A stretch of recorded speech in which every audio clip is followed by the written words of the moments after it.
Je m'appelle Didier Gallo, je travaille au Château Guiraud depuis une dizaine d'années maintenant. Château Guiraud, c'est un premier cru classé 1855 qui possède une centaine d'hectares, dont 85 en appellation Sauterne et 15 en appellation Bordeaux. Alors quelques mots sur le millésime 2015. C'est une grande année et surtout c'est une séquence qui est quasiment parfaite pour nous. C'est-à-dire qu'on a eu ces pluies importantes en hiver qui ont permis d'imprégner les sols d'eau, reconstituer les nappes. Et dans notre mode de viticulture qui est lié au développement du Botrytis cinerea, donc le fameux champignon qui est responsable de la pourriture noble, il faut de l'humidité dans les sols, pas uniquement les brouillards, la pluie qui est importante aussi au moment des vendanges, qui permet d'alimenter le processus de développement du Botrytis. Mais en définitive, cette présence d'eau dans les sols. Donc ça, c'était une première chose. On a eu un été magnifique, assez chaud, un peu sec, donc une végétation précoce, une maturité précoce. On a même dû interrompre les vendanges vertes pour être sûr que les grappes de raisin ne souffrent pas trop du soleil. Et puis les vendanges ont démarré alors avec les blancs secs à la fin du mois de septembre, au mois d'août, autour du 27 août. Des vendanges qui ont duré une dizaine de jours. Là, on fait 2 passages pour les blancs secs. Donc le jet de Château Guiraud, c'est un vin qu'on produit depuis une trentaine d'années aujourd'hui sur une vingtaine d'hectares de la propriété. C'est un blanc aujourd'hui qui est issu moitié Sauvignon, moitié Sémillon. Vendange manuelle, on fait 2 à 3 passages.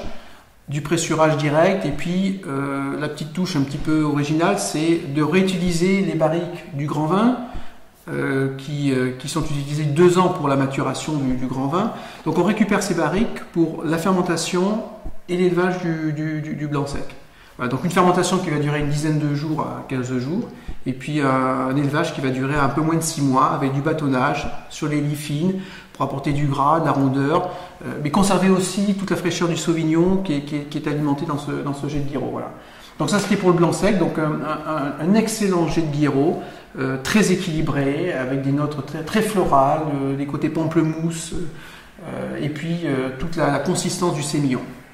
Et puis derrière Guiraud, donc derrière les vendanges de blanc sec, on enchaîne très vite les vendanges de Botrytis. Donc c'est toute la politique naturelle mise en place à la propriété, le bio, mais aussi le fait qu'on ait mis en place des haies végétalisées qui permet en définitive d'avoir aucun intrant chimique dans la vigne. Le champignon se développe de suite derrière les raisins blancs, les raisins secs, une fois qu'on a fait les blancs secs. Et on a fait 2 passages. Il y a eu des pluies un petit peu compliquées à la mi-septembre. Et derrière, ça s'est enchaîné par une période de temps sec. Et on a terminé 100% du grand vin avant les 50 mm du 2 octobre. Voilà, avant ce fameux week-end qui a apporté un peu de dilution après. Voilà. Donc on est très satisfait de ce Château Guiraud 2015.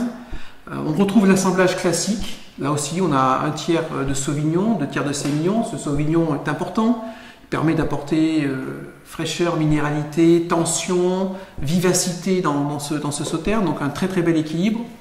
Et le Sémillon qui apporte la consistance, la puissance, la saveur. Voilà. Donc on arrive presque au terme de ces dégustations primeurs. Et moi j'ai un mot qui est beaucoup revenu dans la bouche des dégustateurs, c'est élégance. Voilà. Et j'aimerais que le mot reste pour conclure ce discours, élégance en 2015. Voilà.